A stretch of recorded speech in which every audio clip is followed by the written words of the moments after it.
Welcome everyone to Nerd Rage Reacts. I am Ryan Anderson, and joining me to my left is Brad Learman. What's up? Oh, been a while. I know. It took us a little while to get some of these together, and I want to apologize and thank you guys as well, because I know we got the emails, and I put out all 4 episodes just yesterday, and to some very high responses. Some people, including Mike from the Film Exiles, he threw us out on the web, and some of the people who follow him started listening to our episode, and we got some comments from those guys. So all in all, just want to say thank you. But Brad, what are we reacting to today?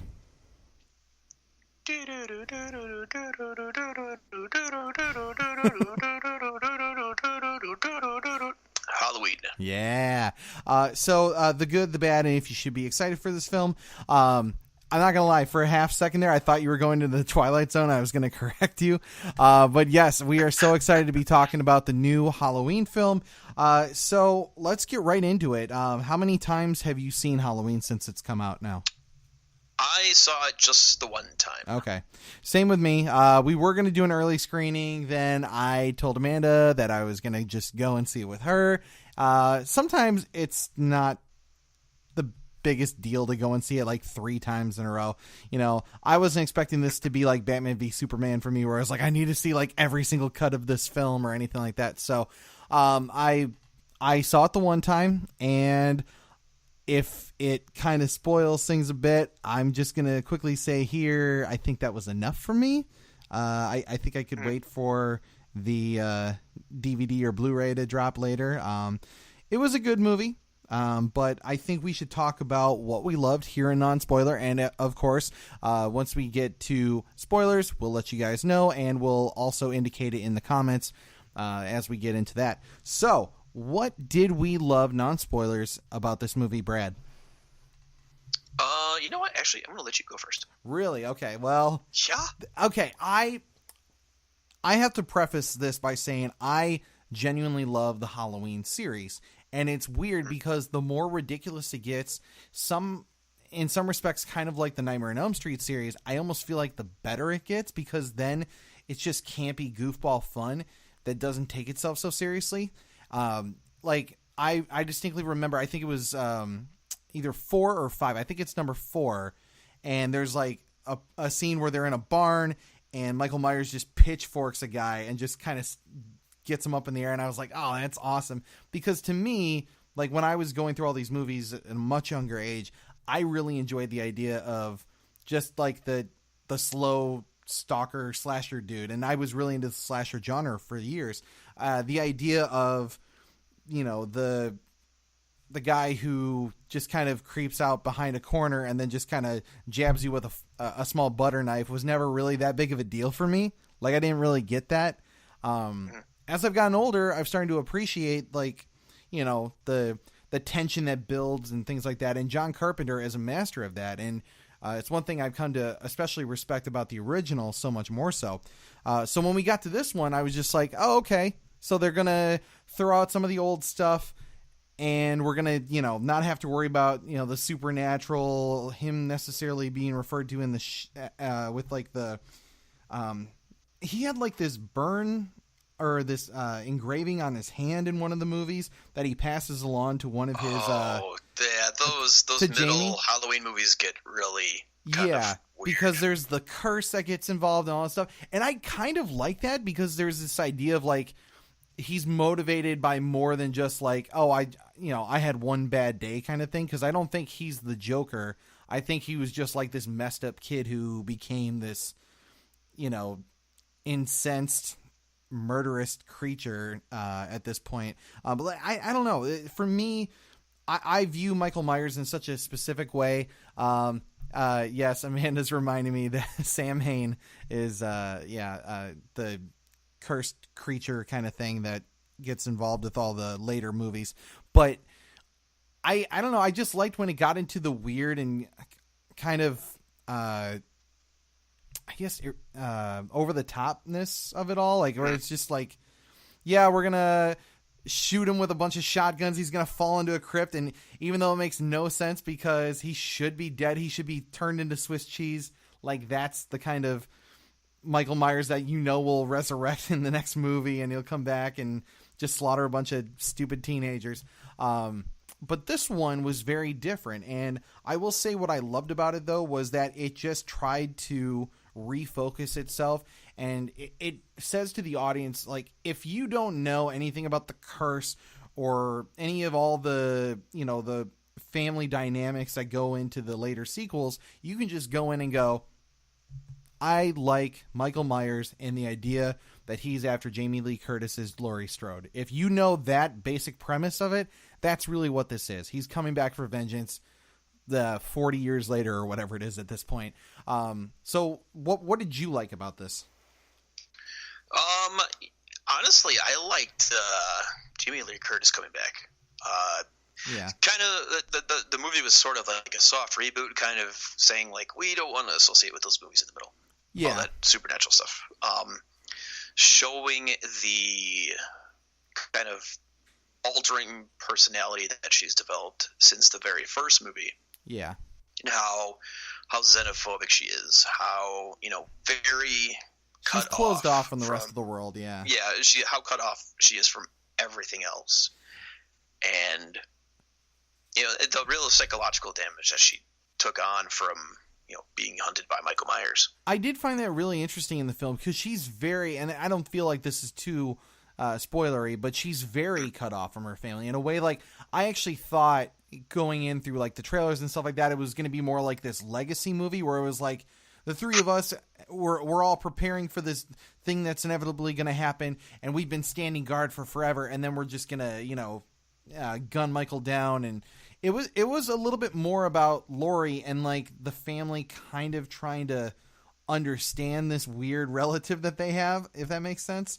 So that was very interesting to me because, again, it's a term we throw around a little bit too often lately with these movies, but it kind of subverted my expectations of what was going to come.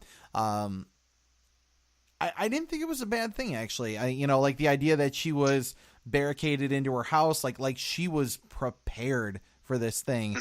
And, well, what transpired in the course of the events with the movie was a little different, but I can get to that later. Other positives that stood out to you?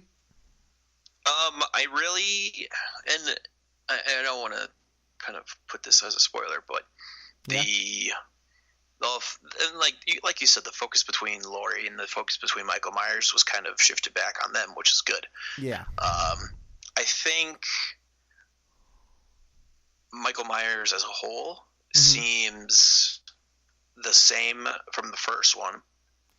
Like the kind of like the general kind of overtowering, creepy persona he is. Yeah. And just the sort of like ever-present looming threat that's just like in the shrubbery somewhere. Right, yeah. Well, I mean, aside from my butter knife joke, like the idea that again, there's that tension that's still built, and it works in this movie just like it did with the original, where it's not like he's just in constant pursuit of an individual. There's a bit of a cat and mouse game that he plays with his victims, which I think always lends itself to an additional level of the thriller horror kind of aspect to it all, where you're just like on your tips of your toes. You're just like, is he going to come out here? And then all of a sudden the lights go out, and then you're just waiting for it to happen, and then it does, and you're like, oh, okay. And then you get that satisfying, scare moment. But I don't know. There's just some times with this where I was just not feeling it too much. Do you have any other positives before we get into what we don't love? Other positives. I definitely think sort of the last 30 minutes of the movie were exceptionally well done. Oh, okay, because that's where we're going to differ. Because I feel the exact opposite. There's a lot of other things that I think were kind of needlessly thrown in there. Okay. Yeah. But yeah, I am, as far as like more positives. Yeah. I don't really have anything else to add. You know what? I will say I thought of one more one. The connectivity to previous films. So I'll go more specifically into things like Easter eggs and all that stuff with spoilers.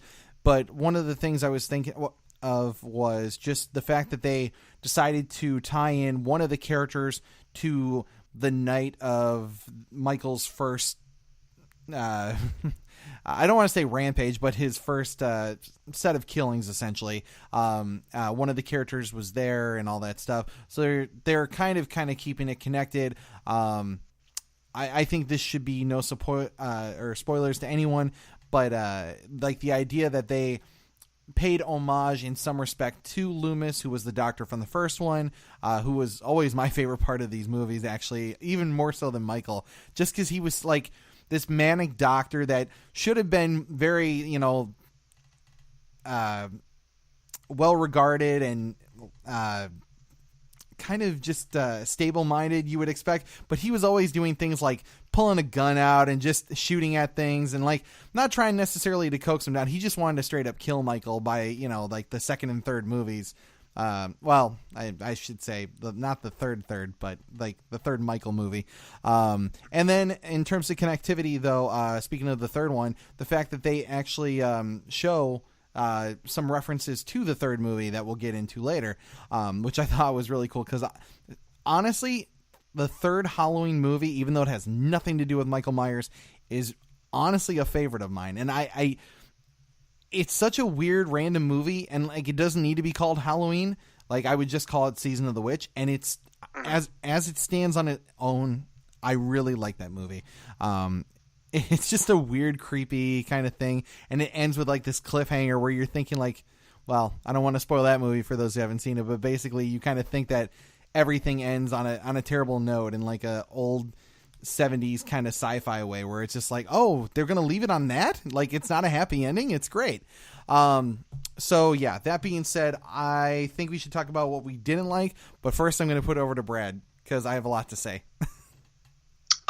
Okay, so one of the things that I thought was completely out of left field and either a wasted plot thread that was just kind of thrown in there to pad to the runtime was the fact. Oh, we're still in non-spoiler territory. Correct. Yes. Okay, you can save it. No worries. I think the role of the Doctor, in this movie is extremely underwhelming or a waste of time. I think it's more absurd with him, like his character choices, than even what you got with Loomis in the original films. Where like I can't say what just yet, but like the way he goes about certain things, you're like even for a person who's supposed to be the successor to the crazy guy, it's like somehow he upped it to another level, and it's not really explored as to why. So I don't know. Maybe it's just like crazy teaches crazy kind of thing, and it's interesting choice that they made with him. Like I could have done without him being in the entire movie, if I'm being totally honest. Yeah, I felt like he really served to keep the movie going a little bit longer than it needed to, and that really gets into one of my biggest problems with the entire movie is I feel like so much of the movie is genuinely unnecessary. Like I remember back when Freddy vs. Jason came out, and I love Freddy vs. Jason so much.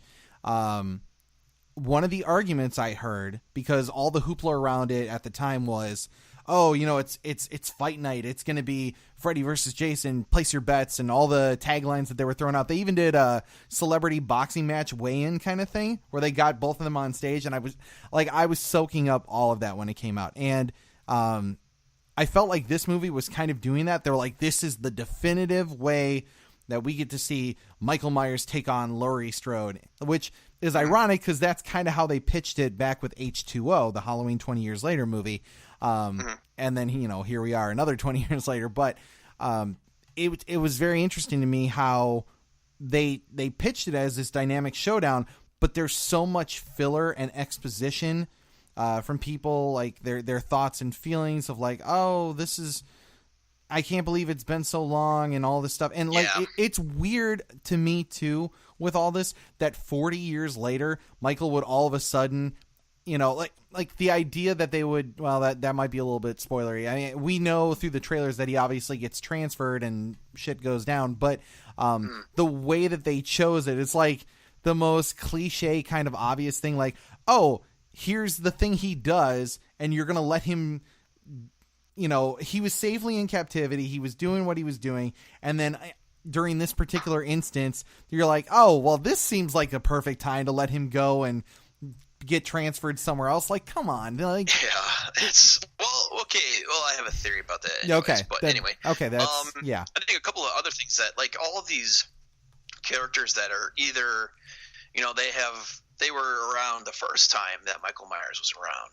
Yeah. They, there's a supposed like connection between there, and nothing really happens with some of those characters. Some new characters are sort of irrelevant too, because it's a Halloween film. People are going to get offed. Right. And so some of these characters just don't necessarily put a lot of time and understanding or knowing. Yeah. Because like a lot of them are probably going to get killed. Mm-hmm. Yeah. Man, I have so much to say in spoilers, and I almost want to fast track to it. But is there any other negatives that you have, or do you want to just get right into telling people would we recommend it or not? I mean, yeah, without getting into spoilers, I don't have anything to add right now. All right, that's fair enough. Okay, so I will honestly say I think it's good for a one-time watch. I don't highly recommend this movie. I would put it at maybe like a 6 out of 10, maybe 6.5 to be a little bit more generous. It was a little disappointing for me. I expected it to be this one thing, especially the way that they've, all the rave reviews it was getting. Oh, this is so good. This is, women's struggle, and it's touching all of these themes that I felt like it really came in shy of what they were pitching it to be. So I'll give it to you. What would you recommend or not recommend? It's good for a theater watch one time. Like I enjoyed watching it in the theater. But there's no like real deeper stuff where you would have to watch it a second or third time to comprehend. Yeah.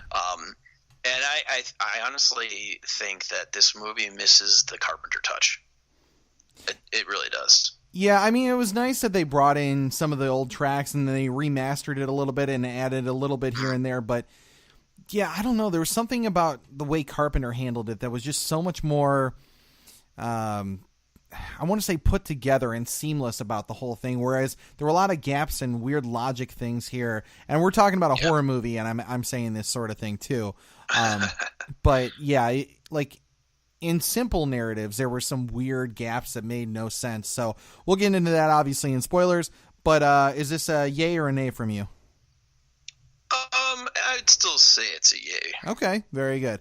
All right. Well, that was non-spoilers. Judge for yourselves, but that was a little bit of info for you guys, and I have so much to say about this, so I am glad to just hop right into spoilers. So, Brad, first of all, I gotta say it. I was so shocked that I didn't love this movie. And I feel like I'm becoming an old person in the sense that, like, I just watched The Shining last night, right?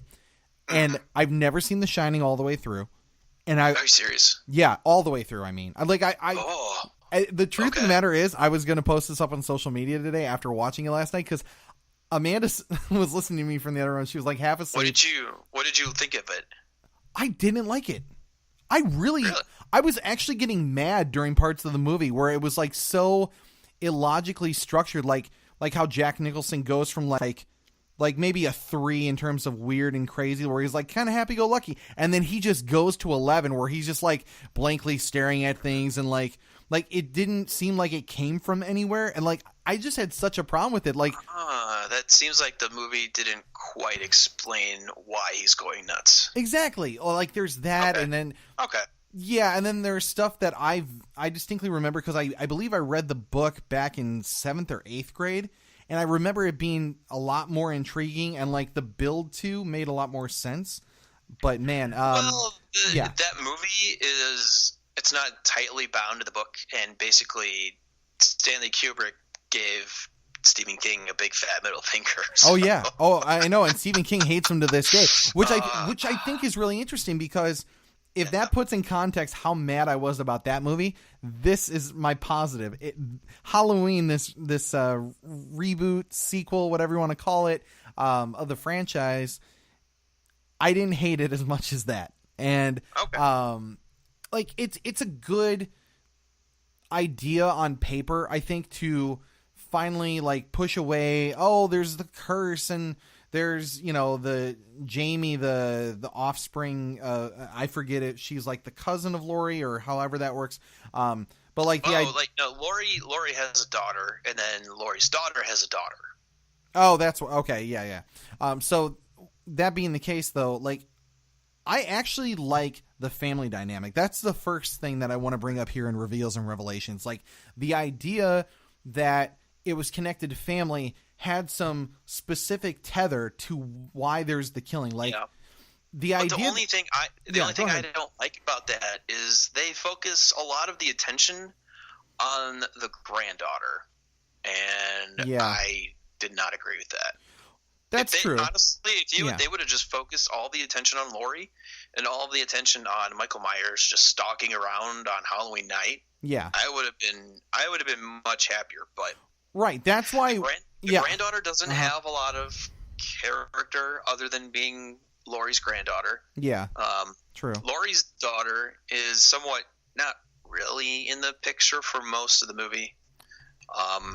But it's they say like, she was trained how to shoot guns and defend herself and do all this bunch of stuff that Laurie knows how to do as well. I thought you were talking about. See, I was talking about Jamie from like Halloween 4 and 5, and then 6. Why the hell are we talking about that? Jamie? That's what I was talking about Jamie for. Yeah, the fam. Because in the original movies, there was that whole feeling of like the family dynamic. Like, Michael was really in pursuit specifically of Laurie. He was specifically in pursuit of Jamie.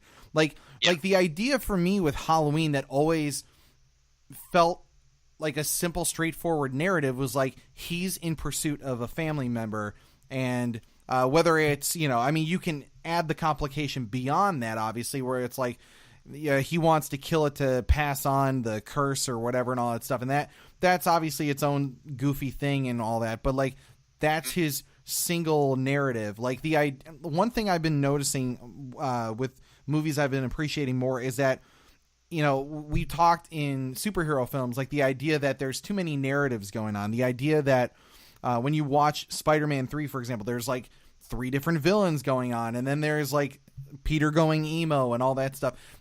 The idea that Michael works on a very singular narrative, like, he doesn't care who gets in his way. He just has one goal in mind, and that's killing his victim, who just happens to be this family member.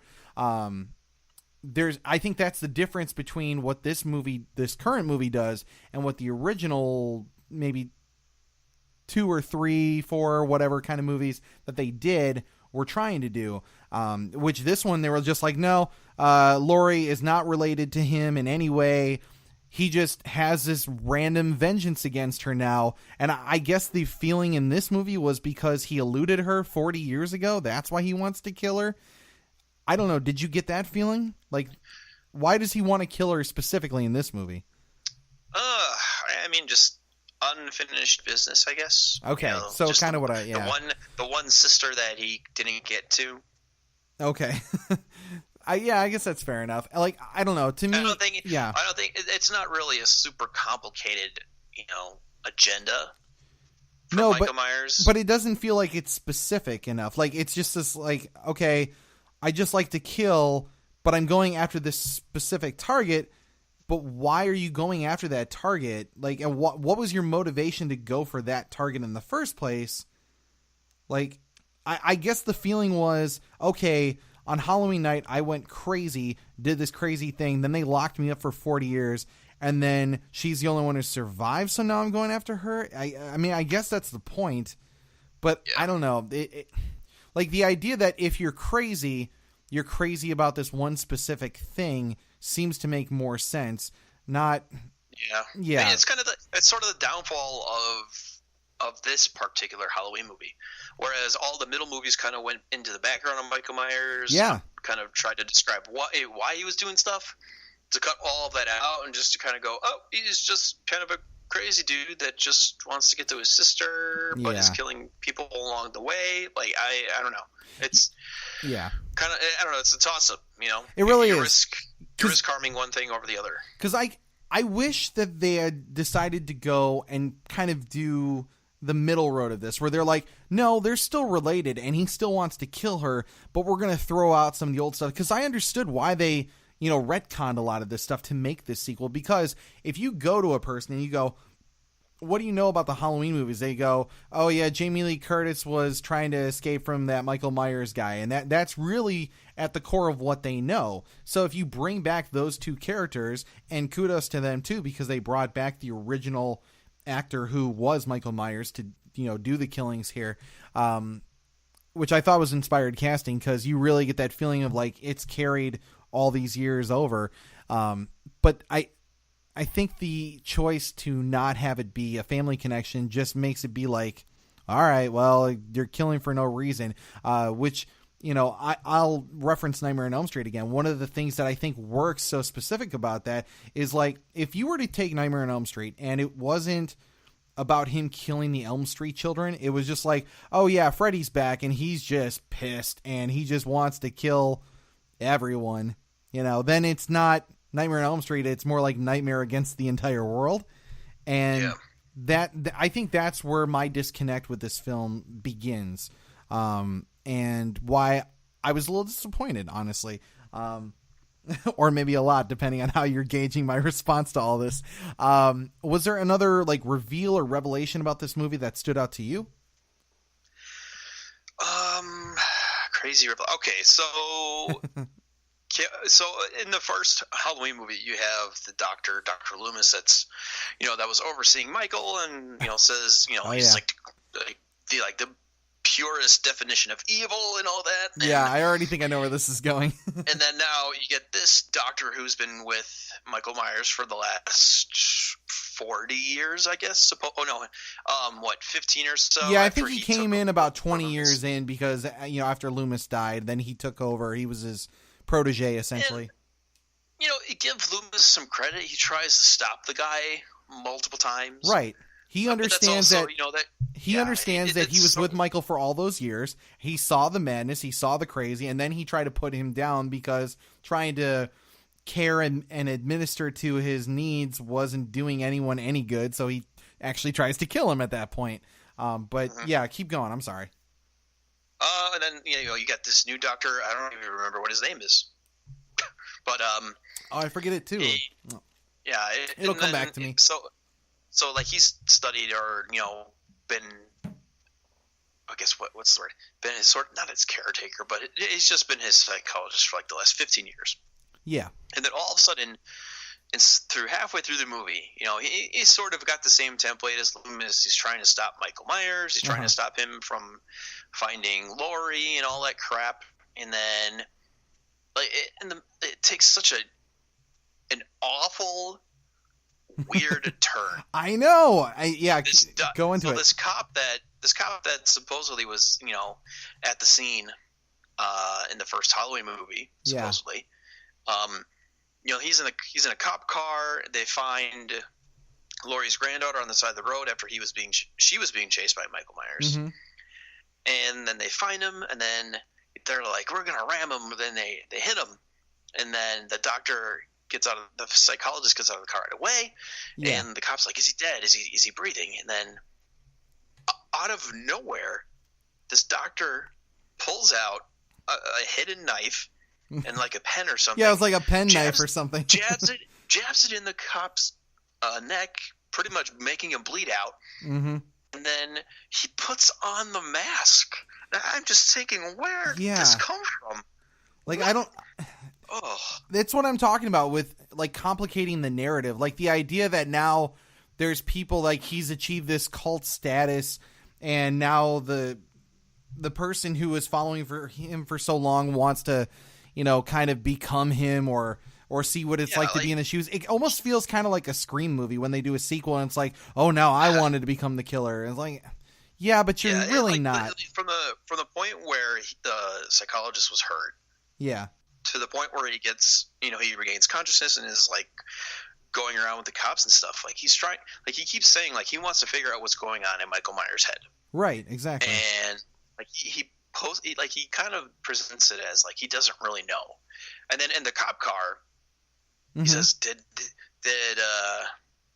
he say the name Laurie or something to that effect?" Oh yeah. Like, what does he say? Did he say her name or whatever? Yeah, exactly. Yeah.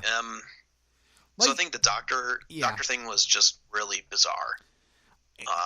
It could have gone in a good direction, in an interesting direction, but it really was just odd and unneeded. I was going to say, it falls to me more on the unnecessary part of it. Like, the idea that you have a protege who, like, deviates so far from, like, what your work and your motivations were. Like, I mean, I guess there's the idea that if you're in the psychological field, like, you could have kind of that weird moment that turns you into Harley Quinn, but that's so far and few from the reality of what actually happens.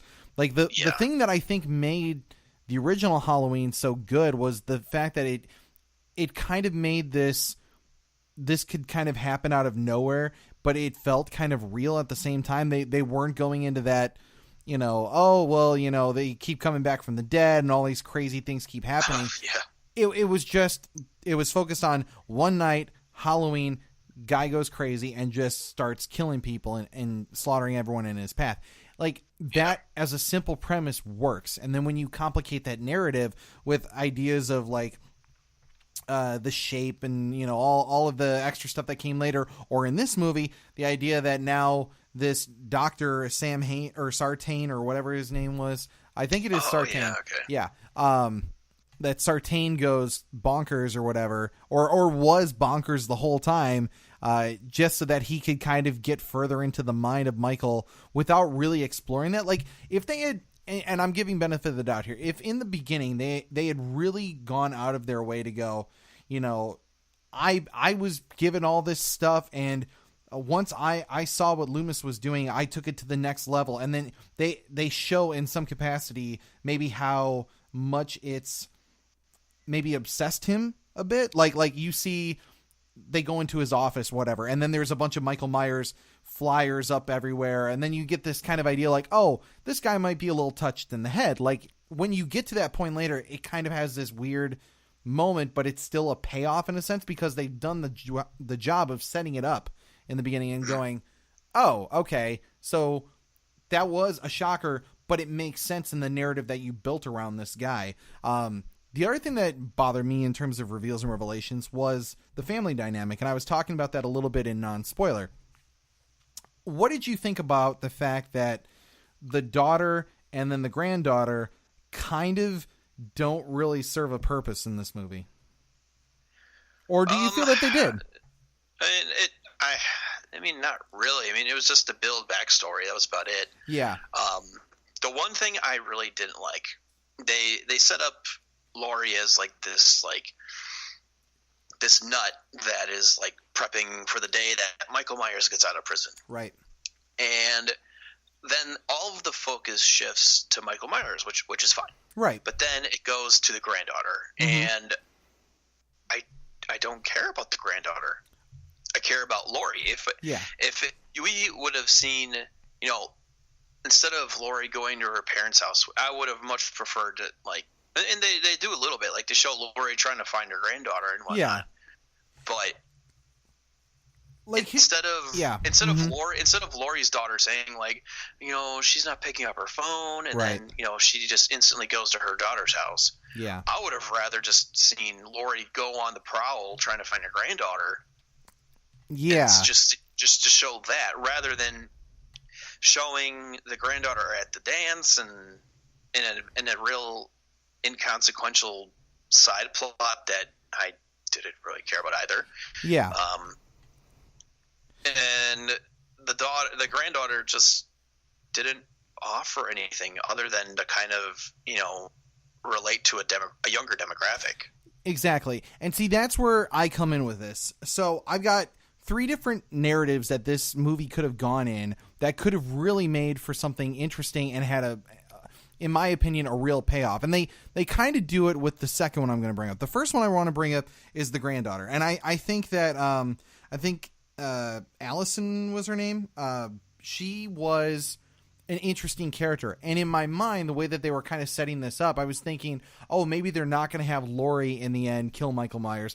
They're going to do it like this legacy thing where it's going to be Allison killing him off in the end. And I mean, you can make arguments as to who was really the one who helped, kind of seal the deal with all this, because they all kind of contributed in their own way, which I also feel is kind of messy, because it's like 3 women trying to take down one guy, and it should have been a lot easier, especially if all 3 of them were together. I don't want to get too far down that rabbit hole, but I want to break it into these 3. So, like, if you're talking about the granddaughter, I think she's an interesting character that doesn't get enough time to be more interesting. And I think if you decide to focus on one of these 3 women very specifically, in the sense of like almost telling the audience, but not just specifically telling them like, oh, this is the person who's going to save the day, I think that would have probably helped the narrative of like how this movie was going to reach its ultimate climax. The only thing I have a problem with, other than, her saving the day, like if she, hypothetically in this route, she goes and kills Michael Myers, then that leaves it open for a sequel, which we'll probably get to later.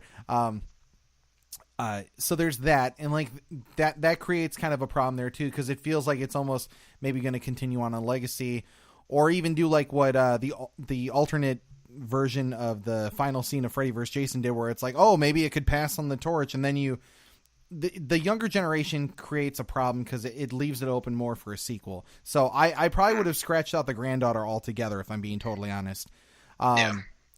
The actual daughter, played by Judy Greer, I actually thought she had a very interesting arc, and I think it would have made more sense in terms of having the daughter and daughter or mother-daughter relationship to have just stuck to them, where like they just have this weird disconnect and left it at that. If you want to have a family member in this, like the idea that she was trying to be the good girl, but was raised with this basically crazy person who was scared for her life, it kind of makes sense. Like she has this training, but she doesn't know what to do with it. And she's ready, but she's ready for a thing that she's pretty sure will never happen. And then, she, at the end, when she pulls out that rifle, I was actually kind of cheering for him. Like, oh yeah, take it to him. And then Laurie gets the kill. And I'm just like, I think that ruins it, because I mean, obviously Laurie should get the kill, and that's where I was going to go to my next one. But like the idea that you set her up for this moment, is it just to get a couple buckshots in him? Like I don't know what that really means to me or to the audience, because there's no invested relationship between her and Michael Myers other than what her mom has kind of conditioned her to believe. So there's that. And then I bring it back to the real focus of this movie, which is what it should have been the whole time, which is Laurie Strode, Michael Myers. Keep it singular. Keep it on that narrative. It's 40 years later. We're focusing on the 2 of them. And like, she's set up like a crazy person, super prepared for this horrible moment that messed her up psychologically and all that stuff. And then she has her house super gated up. It's ready to go. Like I was almost expecting, I was telling Amanda this too, I literally thought that she was going to have like landmines throughout her entire property. Like she seems so guarded up that like nothing should have been able to even get up to that house without getting gunned down.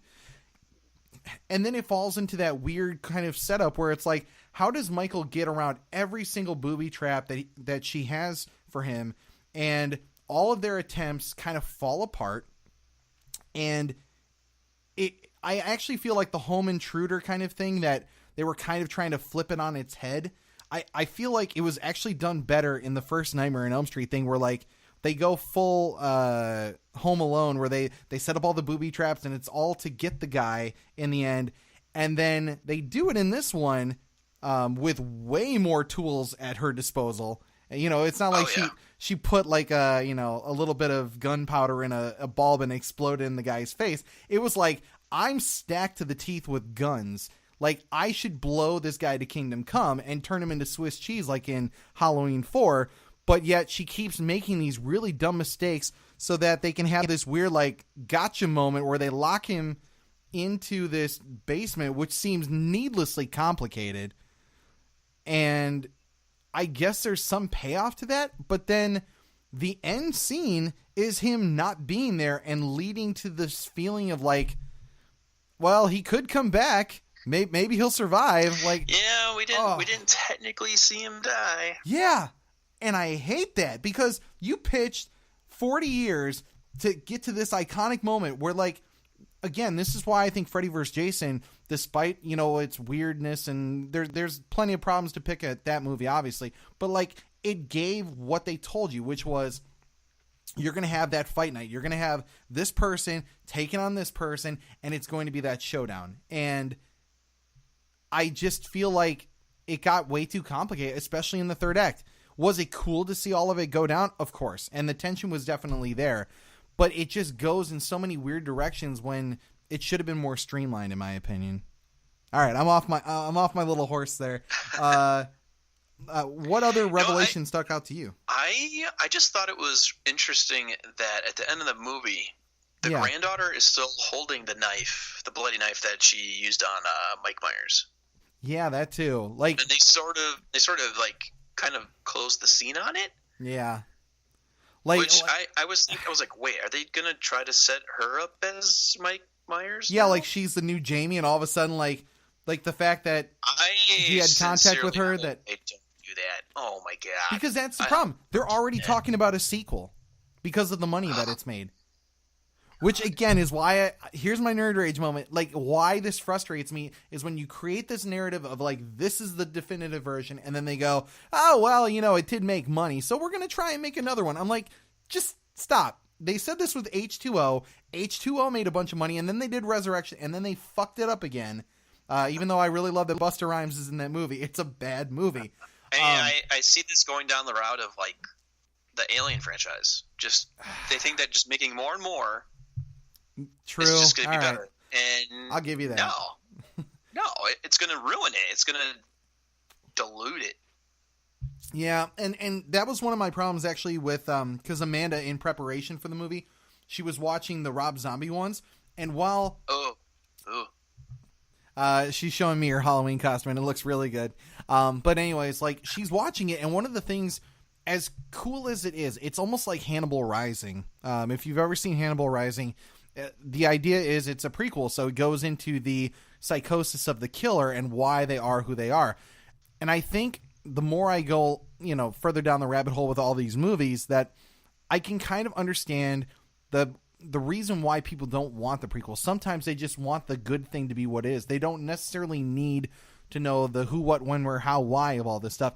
And that Halloween one that they did with Rob Zombie, it goes into all this really heady stuff, and like he's just killing kids at a young age and like beating them with like giant tree branches, and there's all this needlessly extra stuff, and I think it overcomplicates who that character is. I mean, it was interesting for sure, but like, well, that and the fact that movie is incredibly raunchy when it didn't need to be. Like everyone's dropping an F-bomb, like it's like a 7 or 8 year old kid is just dropping F-bombs at his family. Like this is just how things are, and we're in a really abusive relationship. It's all shit around us.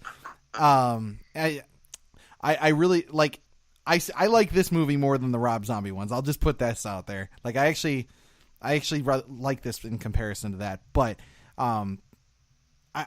I just don't want to see this franchise become something complicated again. And if they are, they sure as hell better have fun with it like they did with 4, 5, and 6, because then they were just like, oh, okay, then there's this creepy new avenue that they can explore, and then when you bring up the supernatural, you can like pass it on, and you can make it fun because it's completely ridiculous, like the fact that Michael Myers should have been Swiss cheese after 4, but he wasn't. He came back because he's a zombie.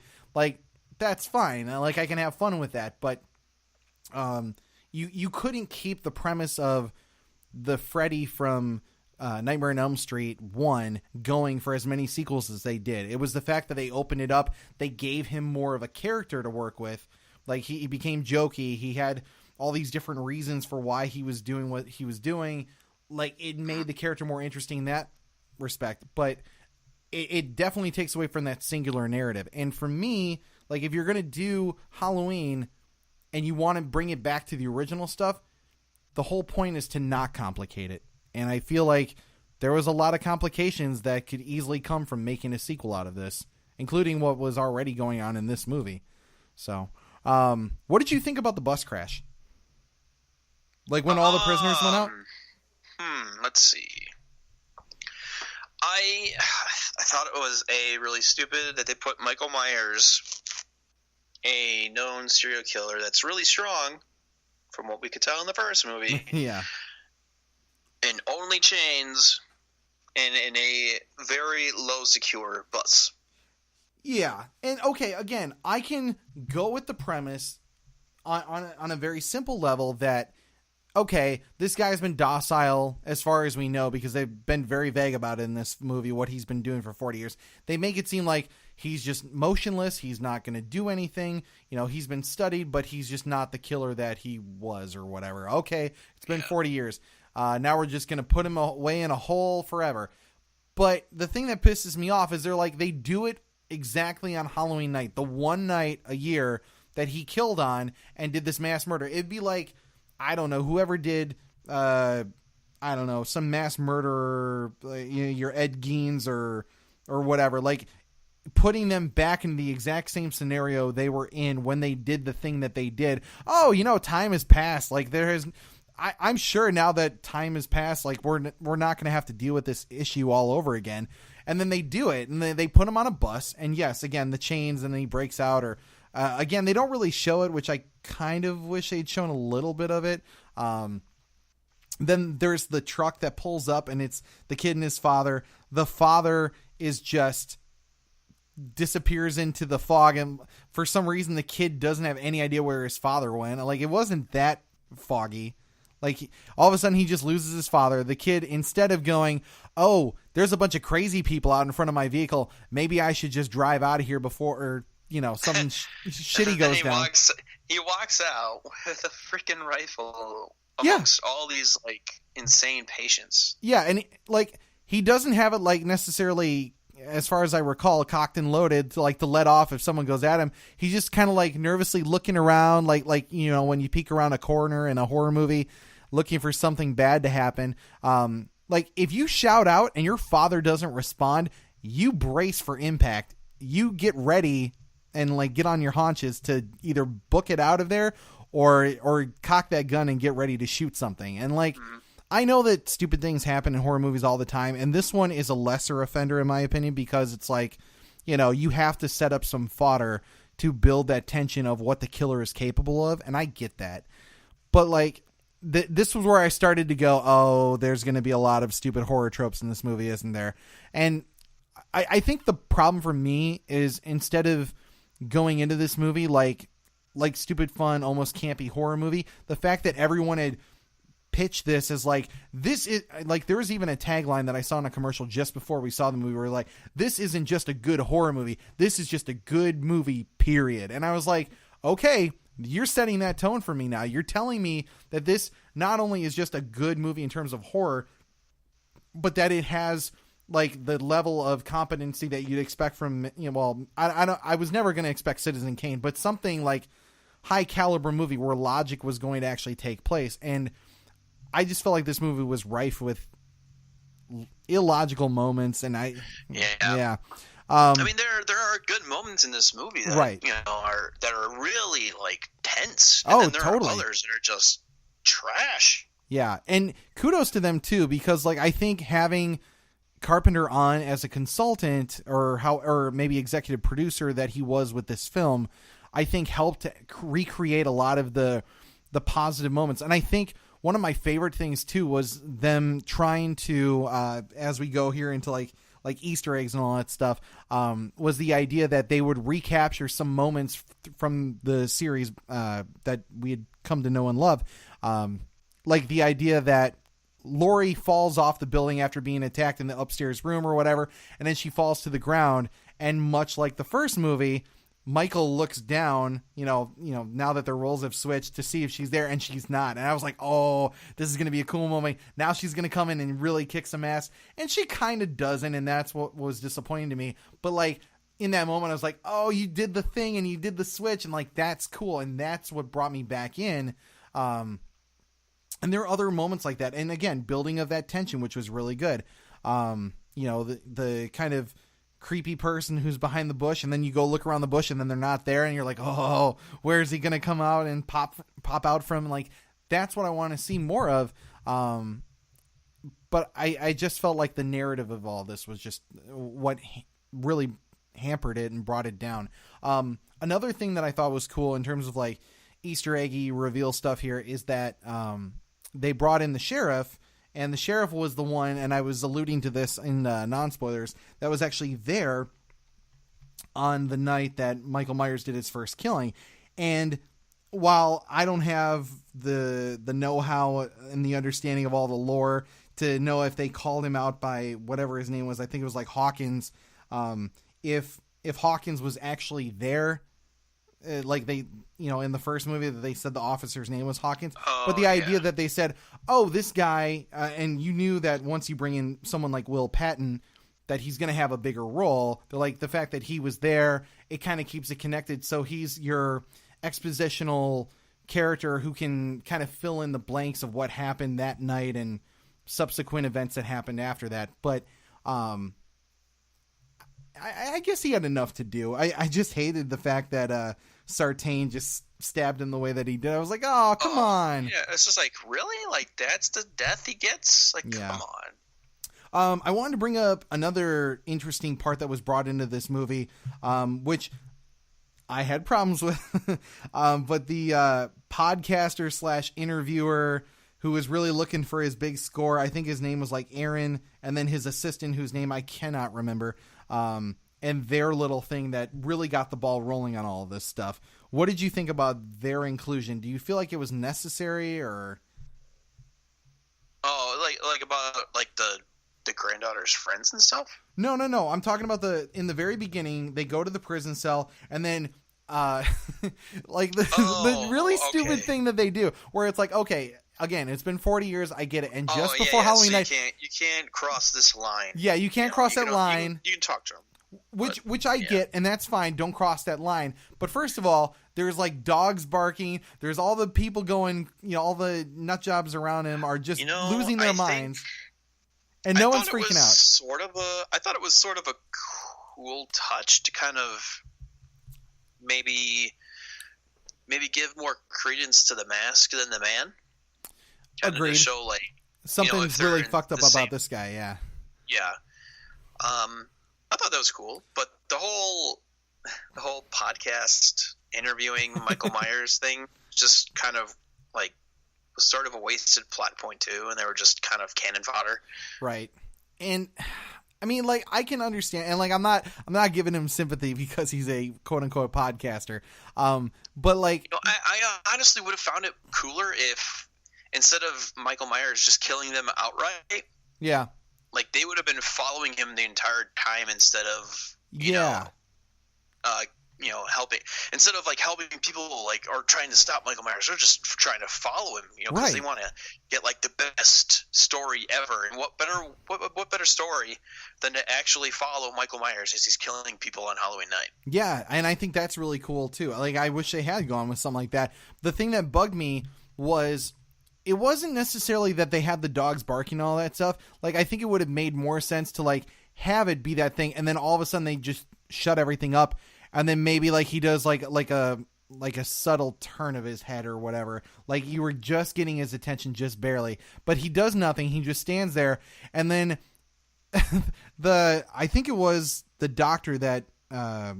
Sartain or whatever, who brought them out there, and he's just kind of standing there, very, very calm, very patient, as the guy lifts out Michael Myers' mask to like really goat him. Like it to me, it felt like imagine your high school bully or your grade school bully grew up, and like he became like really fucked up in the head, and then they put him in an institution. Then you go there, and then you just start like kind of like poking him with a stick, like, hey, remember when you were crazy and you were a dick to everyone? Like, it was like almost intentionally trying to egg him on. And I really was bothered by that. I was like, you're trying to let the beast out of the cage when you should definitely lock that beast further into a cage as quick as possible and just let it die.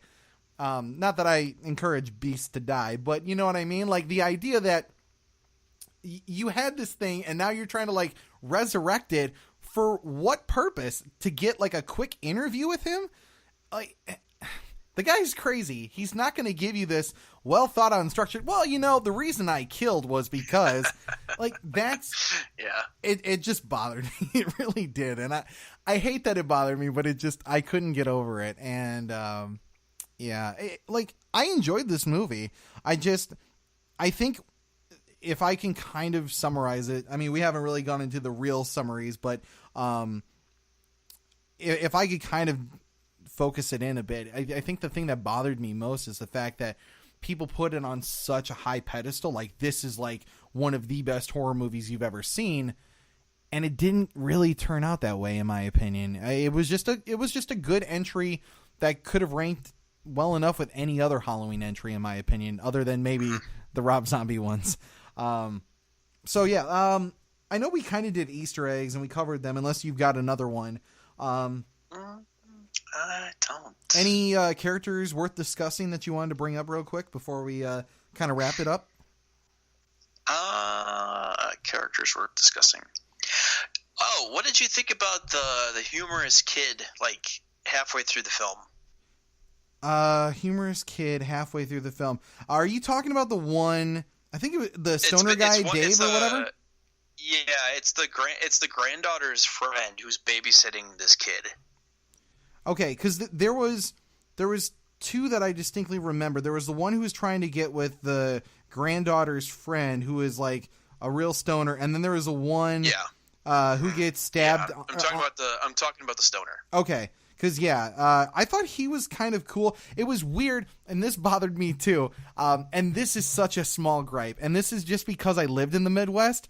Like, everyone's fashion choice in this movie was so weird because, like, I don't know, in 20 plus years of living in Wisconsin, anyone who ever wore one of those freaking Hunter babushka whatever deals on their head, and then everyone was dressed up like they were kind of in the 70s anyways, and I was just like, who dresses like that now? And I know it's to kind of make it feel like it's, you know, still connected to the past, but at the same time, it's like, your tether to the past was having Laurie Strode. You don't necessarily need to make everyone feel like you're taking the 70s and bringing it into now. Like, you can do that by like going into people's homes and they have like wood paneling or whatever, because that still exists. Hell, I just used to live in a house that had wood paneling on the inside. You can do those kind of old touches, but don't act like, you know, your cell phone generation doesn't exist and all that stuff. Like, there's clearly a lot of things that have changed in 40 years, and the choice to not embrace some of those things almost feels like maybe a disservice to the younger generation. I don't know how to look at it, but it was a weird choice to me that bugged me, because I was like, I don't remember anyone in Wisconsin dressing like this, or Illinois for that matter. Maybe I just don't know what it's like in Haddonfield, but yeah. What did you think about Dave? I'm not talking about Dave. I'm talking about the girl he was dating. Not even the girl he was dating. The kid that she was babysitting. Oh, the funny little kid. Oh yeah, he was hilarious. Yeah, he was a great tension breaker throughout the film, and to me, like, as silly as it sounds, he was like, when you go to like a normal slasher movie or whatever, and you've got that like that really audible audience member in the background, and they're like, oh man, get out of that house and all that stuff. And like, he was making really obvious choices. Like, I would get the fuck out of there when all that shit is going down. Meanwhile, all the stupid white kids are like, I want to see what's in the closet. I'm sure there's nothing in there. You said there's something creepy. Let's go check it out. And then you get stabbed. Like, he was making solid decisions. I liked him. Did you not like him? I thought it was funny. It just felt really out of place. Like, okay. This movie was just like building towards like this tension of like, oh, like who is he gonna kill next, or like where is he now, kind of thing. And then it's funny. I'm not saying it's not funny. It was just tonally, it was just out of left field. Like, you know what? I agree. Yeah, it's funny. Yeah. I'm not debating that fact at all. But you make a good point, because in the context of what we saw in that film, where it was very serious and everything was, shit was going down. His moment of levity was, a couple moments, I guess, because he's in a few scenes. But they did feel tonally off from what everything else in that film was. So now that you mention, I agree. I wouldn't have minded some tongue-in-cheek humor, but I mean, this is like almost like fourth wall breaking. Yeah, I know, right? It was weird. I mean, that feels like more of a character. Again, I reference Scream, but like in Scream, someone would be saying like, "Oh, shit's about to go down. I need to go." Like doing, what we as an audience are probably looking to do, rather than what the stupid characters in the film are going to do. Yeah, I don't know. There was some interesting stuff. A character that I genuinely cared about was Toby Huss, who played Ray. Are you familiar with him in like other works? He was the husband. Oh, okay. Yeah. I kind of liked his character. Yeah, see, and we were talking about just, like characters with levity. I think he had a good deal of it, but he did it in a way that felt more subtle and real, like kind of that, that guy who does dad jokes, like he was that kind of guy, and he's so good in everything. I've followed his career ever since I saw him on Seinfeld years ago. And then since then he's been on things like Halt and Catch Fire, which again I highly recommend anyone go and watch that show. But he's such a good all-around actor. He knows how to be that serious straight man. He knows how to be the Wiz like he was in Seinfeld, and he can just do all number of roles in any movie. And he was a great addition here. And like, I hate it because it makes me probably sound a little bit chauvinistic that I didn't care as much about the females as I did with him. When he died, I was like, no, not Toby. I liked him because he was the only one in this movie that didn't have like some sinister, I shouldn't say sinister, but this like this chip on his shoulder about everything that was going on in his life. Like, he could tell that he'd been married to this lady, whether it was his daughter or not. I didn't catch if he was like the stepfather or not, but like, the idea that he was with her, he knew what her past was, maybe not exclusively, but enough that it was like enough to fuck with her head. And he was still like a good guy. Like, it didn't faze him. He was genuinely supportive. He was just trying to be the good guy. And then he's that one guy that you're just like cheering for, and then he gets it too. And I'm just like, man, not Toby. Come on. So he was the one I wanted to bring up because I genuinely like him in pretty much anything he does. I didn't want him to die, but I kind of knew that pretty much anyone who wasn't Laurie Strode was probably going to get it in this movie. Final thoughts? Any other, wrap up things with the movie that you want to bring up? I mean, it's an enjoyable film. It's not as scary. There are a couple creepy moments, but like overall, like for a scary Halloween movie, it's really not that scary. Yeah, no, I agree. Like it has tension, of course, that we just talked about. But I think if you come in with it with like the expectations I had going into Venom, I think you can find it to be more enjoyable. But if you're coming into this thinking like this is top tier horror movie that is going to like change the way you think about the genre, it's not reinventing the wheel by any means. And you've obviously heard everything that I've said about character choices and why this person doesn't make a lot of sense doing what they're doing and all that stuff. But at the end of the day, I still think it's enjoyable enough that, especially if you want to see Laurie Strode kick ass after 40 years, or at least another 20 years since the last one. You get a payoff. If I could personally recommend something, I would say go and see Halloween H2O instead of this. That's my personal recommendation. But I still think that this is a solid entry that forgoes all of the past nonsense. So, yeah, it's worth checking out. Anything else, Brad?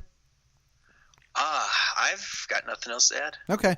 Well, despite me giving it a 6 out of 10, I think this was an awesome conversation because I've been having this one on my chest for a while and I really wanted to just get it out.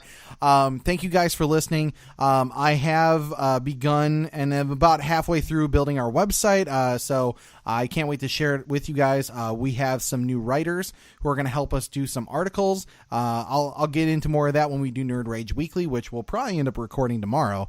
There will be a lot more stuff as we go forward. As I mentioned at the beginning of this month, there is not going to be a Halloween show. They did Friday-ween last night back in the Midwest, and I was invited to go, but obviously I'm a little far from there now. News that I'm going to bring up here and obviously on Nerd Rage Weekly is that we are going to be trying for a December. There's a December, I think it's the Salinas Comic-Con that they're doing here. So if you're actually in the Salinas area, and I know some people are because... long story short, I actually got texted by someone on the road who saw the hats in the back of my car, and they're like, "Oh, we just found out about your show. That's so awesome." So there's local people. If you're in the Salinas area or just in Northern California and want to come down, we're going to get a booth with our buddy who's an artist and an author, and we're going to have a nice little table set up. So if you want to come by, it won't necessarily be a live show, but it'll be a nice little meet and greet with myself and then some of the other people that we're friends with in the industry. So that being said, thank you for listening to this episode. Find us on all of the normal social media, whether it's Twitter, Facebook, check out our TeePublic store, check us out on SoundCloud, all the places, and be sure to leave us a nice little review on iTunes if you could, please. That's it for this week. I've been Ryan Anderson.